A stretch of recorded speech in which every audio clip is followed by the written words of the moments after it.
Imagine China invading South Korea, with the US taking no part whatsoever.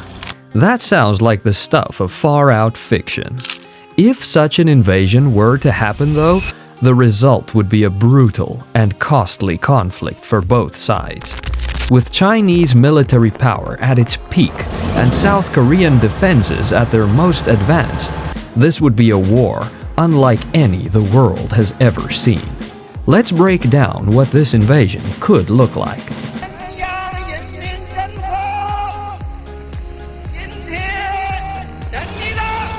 The opening salvo would be quick and devastating. China, with its vast arsenal of missiles, would likely launch its attacks without warning, initiating a continuous missile barrage against airfields, radar installations, naval bases, and other key military targets across South Korea, aiming to cripple South Korea's air defenses. Despite years of developing hardened infrastructure and advanced air defense systems in preparation for war with North Korea, the opening phase would likely be catastrophic for South Korea.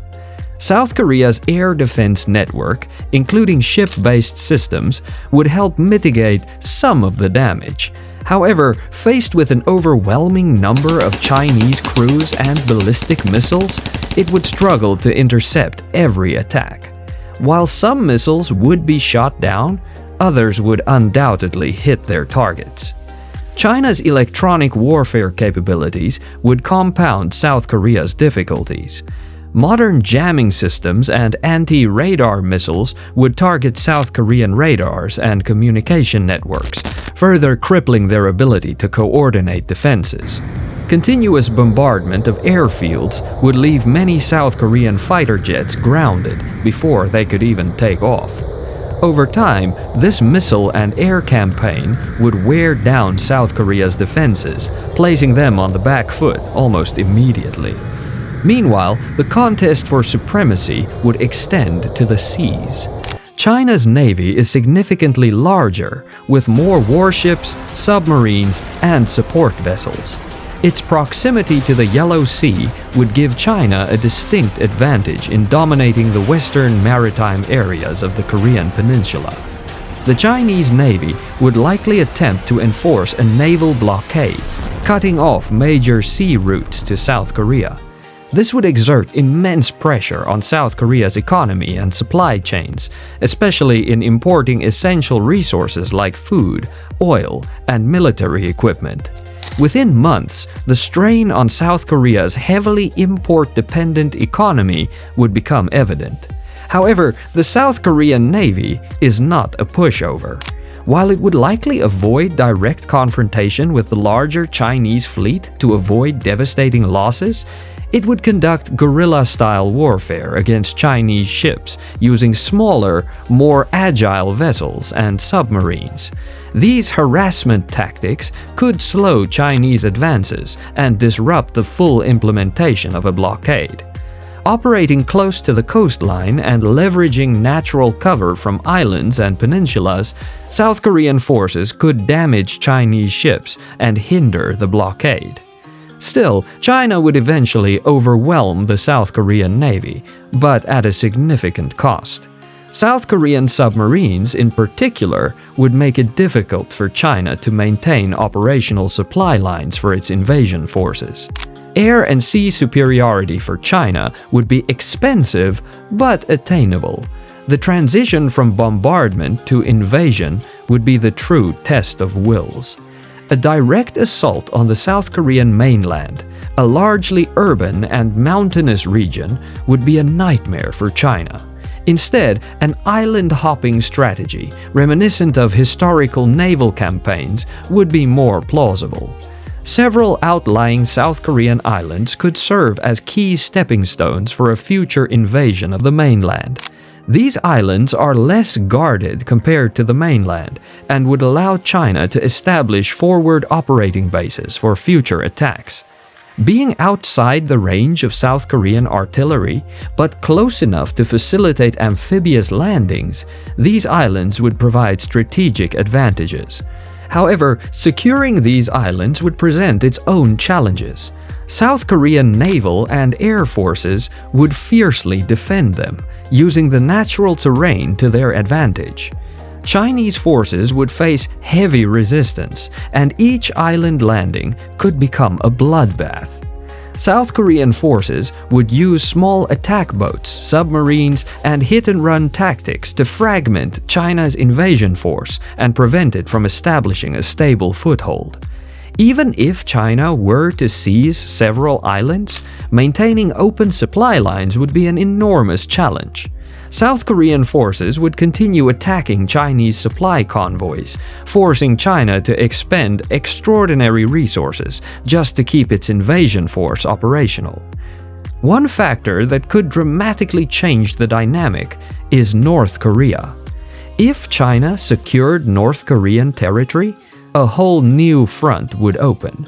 This would allow China to bypass South Korea's heavily fortified southern defenses, advancing its army through the north directly to Seoul.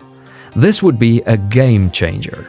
Having North Korean territory as a launching point would shorten Chinese supply lines and allow for a much larger invasion force. Airstrikes and missile campaigns would become far more efficient, as Chinese forces would launch attacks directly over the peninsula rather than from bases in China. This northern front would force South Korea to split its defenses, weakening its ability to repel the advancing Chinese forces.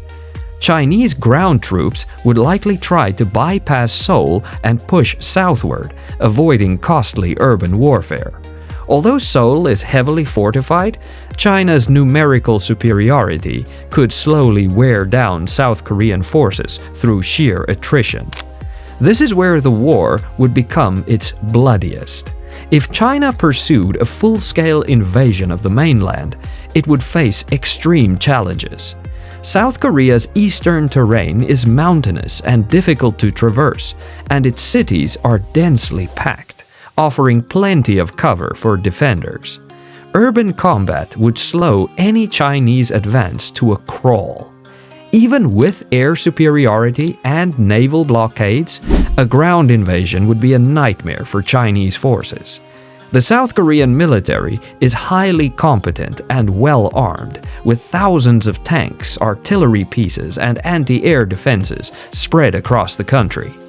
China would face massive casualties in this phase of the war.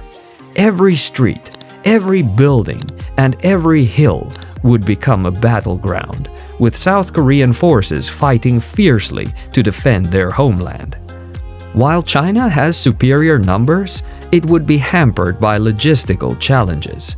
The longer the invasion dragged on, the harder it would be for China to keep its troops supplied and its equipment operational. In contrast, South Korea could rely on its domestic weapons industry to maintain its defenses, even if cut off from external supply lines. However, over time, South Korea would start to feel the effects of its dependency on imported resources, especially food and fuel. A prolonged blockade would lead to widespread shortages and weaken South Korea's ability to sustain its defense. Victory in any of the air, sea, or limited ground campaigns would come at an extraordinarily high cost. Casualties would be immense, especially in any attempted ground invasion of South Korea's mainland. Urban warfare and South Korea's entrenched defenses would ensure that every inch of territory gained would be paid for in blood. For China, the resources, military hardware, and political capital required to win such a war would be staggering.